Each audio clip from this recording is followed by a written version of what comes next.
ஆண்டவர் இயேசு கிறிஸ்துவுக்குள் எனக்கு அருமையானவர்களே, நம் ஆண்டவர் இயேசு கிறிஸ்துவ நாமத்தினால் உங்கள் அனைவரையும் வாழ்த்தி வரவேற்கிறேன். நீங்கள் ஏழைகளுக்கு செய்கின்ற உதவி கடவுளுக்கே செய்வது.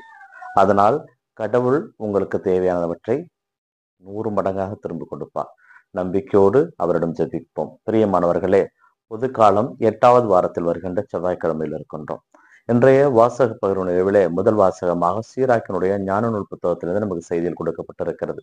இதிலே மிகவும் முக்கியமான செய்தியாக, திருச்சட்டத்தை நீங்கள் கடைபிடிக்கின்ற பொழுது அது எரிபலிகளுக்கு ஒப்பாகும்.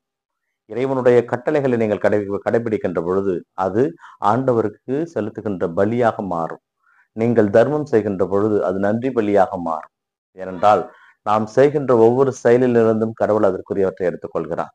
ஆண்டவருடைய திருமுன் செல்லும் பொழுது வெறுங்கையராய் செல்லாதீர்கள் என்கின்ற ஒரு வார்த்தையை சீராக்கினுடைய ஞான நூல் ஆசிரியர் சொல்லுகிறார். ஏனென்றால் கடவுளை பார்க்கின்ற பொழுது, அவரை நாம் சந்திக்க போகின்ற பொழுது வெறும் கையராய் செல்லக்கூடாது.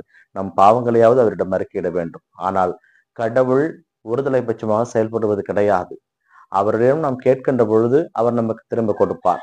அவருக்கு நீங்கள் கொடுப்பது உங்களுக்கு 7 மடங்காகவும் அல்லது 100 மடங்காகவும் திரும்ப கொடுக்கப்படும். ஏனென்றால் கடவுள் பெற்றுக்கொண்டதை வைத்துக் கொள்வதில்லை, திரும்ப கொடுக்கிறார். அதனால் முடிந்தவரை உங்களிடம் இருப்பதை மற்றவர்களுக்கு கொடுக்கின்ற மக்களாக நீங்கள் வாழுங்கள். ஏனென்றால் கொடுப்பவர் இம்மையிலும் சரி மறுமையிலும் சரி நிலைவாழ்வை பெறாமல் போகார் என்கின்ற உத்தரவாதத்தை கடவுள் கொடுக்கிறார். அதனால் கடவுளம் செல்கின்ற பொழுது காணிக்கையாக எதையாவது எடுத்து சென்று அவரை சந்திப்பதுதான் நாம் கடவுளை சந்திப்பதற்கான ஒரு வழிமுறை.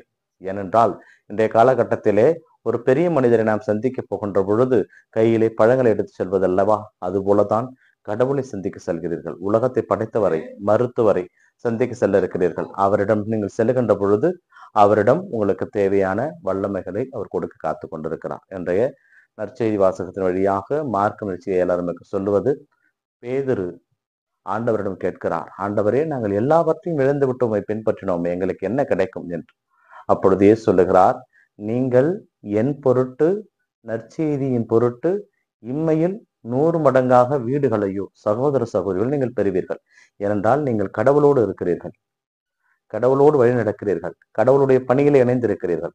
அப்படியானால் உங்களுக்கு கைமாறு கிடைக்காமல் போக என்று சொல்லுகிறார். ஆக நாம் மற்றவர்களுக்கு உதவி செய்கின்ற பொழுது, தர்மம் செய்கின்ற பொழுது, திருச்சட்டத்தையும் கட்டளைகளையும் கடைபிடிக்கின்ற பொழுது கடவுளோடு இருக்கிறோம். கைமாறு பெறாமல் நாம் போக மாட்டோம். அதனால் முடிந்தவரை ஏழைகளுக்கு உதவி செய்கின்ற மக்களாகவும், இல்லாதவர்களுக்கு உதவி செய்கின்ற மக்களாகவும், தேவையில் இருப்பவருக்கு உதவி செய்கின்ற மக்களாகவும் வாழ வரம் வேண்டி தொடர்ந்து ஜெபிப்போம். இந்த நாள் உங்களுக்கு இனிய நாளாகவே அமையட்டும். இறைவன் இயேசு என்றென்று வாழ்த்து பெறுவாராக. ஆமென்.